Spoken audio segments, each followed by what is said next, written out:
as many of you know, I recently finished a digital restoration of a book called The Good Pagan's Failure by Rosalind Murray, originally published, I believe, in 1939.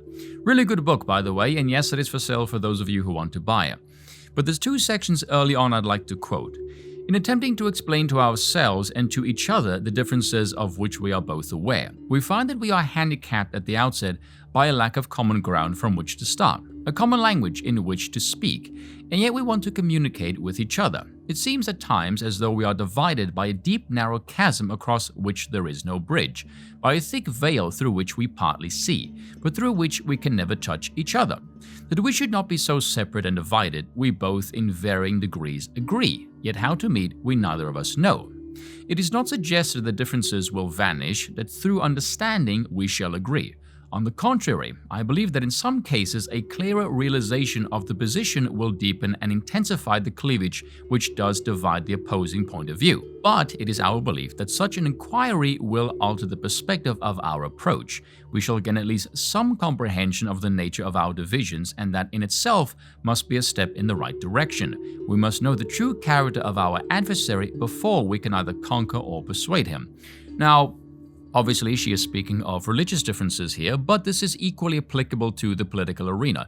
Take free speech, for example. As a few of you might know, I'm no fan of free speech absolutism, if only because as a concept it doesn't really translate all that well into the real world, as we do not practice free speech absolutism in any capacity aside from with our most intimate of friends.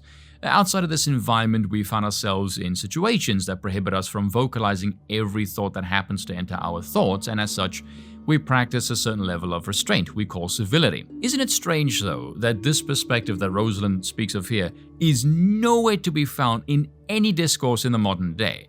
Look at how the left and the right views free speech. When the right speaks of free speech, they view it as the pillar of Western civilization, one of its greatest achievements. In accordance, then, bestowed upon free speech is this almost religious reverence. They think of free speech as the weapon, and it very well might be, the key to the truth, and if only their righteous message can be heard, they can save the souls of the wretched masses. They have this curious gospel-like preacher aspect to their worldview that but lacks the proper amplification, and if only this conundrum can be solved, balance shall be restored to the world. They have this wildly untrue belief that the objective truth in their ideas is sufficient enough to sell them. This is what they think of in the currency and that whole marketplace of ideas rubbish. Obviously, this is not true in the slightest, and to fashionably rational beliefs. Naturally, though, the left-thinking medieval Nazis, when anyone advocates for free speech, does help reinforce the right's rigid perspective of you fear what we have to say. And yet the right doesn't seem to be able to add two and two together and realize anyone who is stupid enough to believe the nonsense of the former is obviously not in possession of a mind that is receptive to objective truth. How and why they don't grasp this? Couldn't tell you. That's as much of a mystery to me as it is to you. It's quite strange, though. I often think that the right, despite being religious, definitely have their own flavor of naivety. It's this very Protestant kind of mindset that people have now attained this adequate grounding of intelligence and wisdom and are now capable of making their own decisions. That might be sufficient for, say, economic organization, but morally, no, not so much. An order must be absolute and maintained, and people must be led. That kind of language is bound to get me branded as an authoritarian, but I don't really care. The opposition is a view from inside the revolutionary bubble, and one trapped in time. What we're left with then is the right's inability to grapple with even the concept that the potency of free speech and their perspectives are woefully overestimated, and it is not the savior they make it out to be.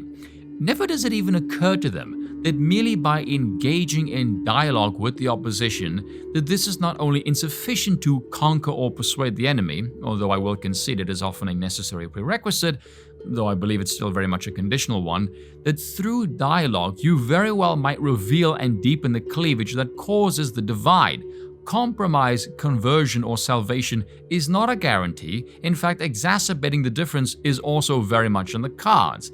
There will be no middle ground, absolutism will be established, and physical confrontation will then become inevitable. And so enter ultima ratio regum, the last argument of kings. What I find truly bizarre then is that the right doesn't believe this would happen when this is exactly how they behave when they hear the left. The right doesn't hear the left and move closer to them or this mythical centrist BS. No, they become even more hardened in their convictions and move further away because, again, the left are deranged. The right is correct and the left is incorrect. The right have a firm grasp on reality, and the left, despite their branding, wants nothing to do with reality, which explains why they're all increasingly miserable, depressed, and, frankly, insane. So it's understandable that the right would see things this way. However, I'm left with the only logical conclusion then is that they hold true to this perspective because their views are enforced by objective reality, and the left's are not.